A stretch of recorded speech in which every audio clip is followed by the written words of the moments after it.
What did you take away from that tonight? Well, I think obviously Spencer was really good, so that was a real positive.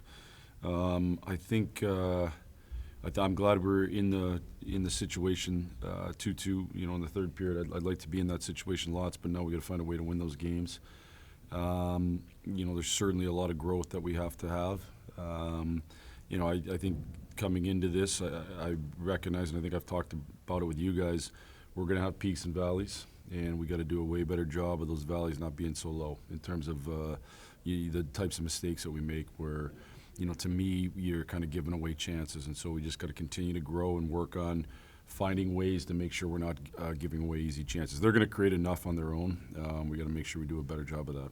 How would you rate the execution on the new systems in Game 1? I didn't think it was a whole lot of system. I don't think we're going to walk out of the game and have a big system meeting tomorrow. I think the game will be more on pure execution, probably more on careless plays, certainly with the puck, being harder on the puck. I'll give them tons of credit.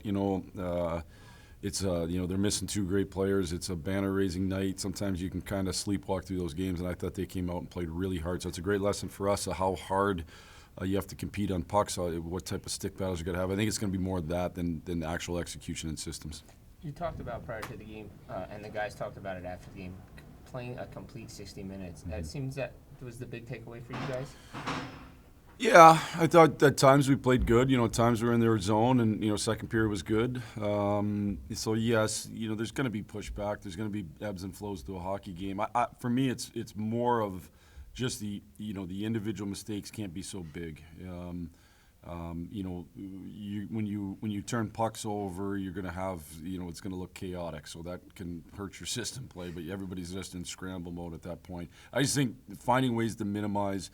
And not give up nearly as many chances in throughout a course of a game, and we gotta step by step get better at that. You had a lot of guys who played NHL, young guys who played NHL games, but maybe not season openers. Do you think, when you look at Renzel and Levshunov in that first period, that maybe some of that was jitters? Yeah, I think so. And we've got guys that you come up at the end of the year, you're playing the last 9-10 games. This is a different animal, and it's only going to continue to ramp up. And so I think understanding. What the level's like, how good you got to be every night. It's such an every night league. It's such an unforgiving league that you have to be on top of your game every night. You're not going to be perfect. I get that, but you can't let the low be so low. And I think certainly there's some guys that need to take that lesson, and kind of that's their takeaway. Moving Mikheyev up with Bedard in the third period, what was the thought process there? We did a little bit late in the second. I thought Ilya was skating. The thing that he can do is kind of go win pucks, and I think that's an important piece to that line. I think Donald can score on his own. He's kind of a guy who I think can self-generate a little bit. So we just thought maybe it would give us just a little more, kind of, I guess, I don't know if spark's the right word, but finding ways to win pucks and have the puck a little bit more in that line. What'd you make of how your team responded after the first period? Yeah, I thought we did a good job. I really did. I thought obviously that was nowhere near our best.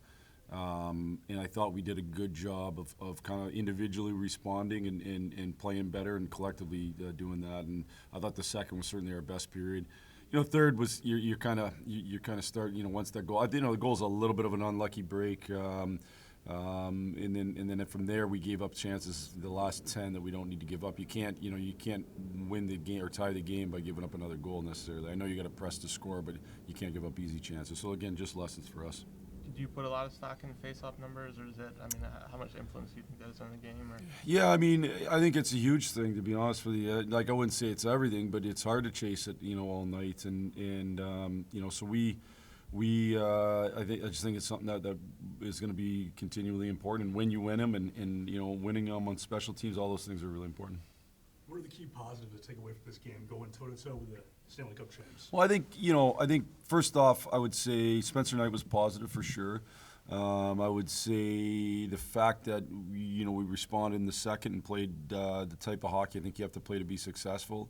And we had chances to tie it late. So we don't want to be a team that's close. We want to find a way to win that game.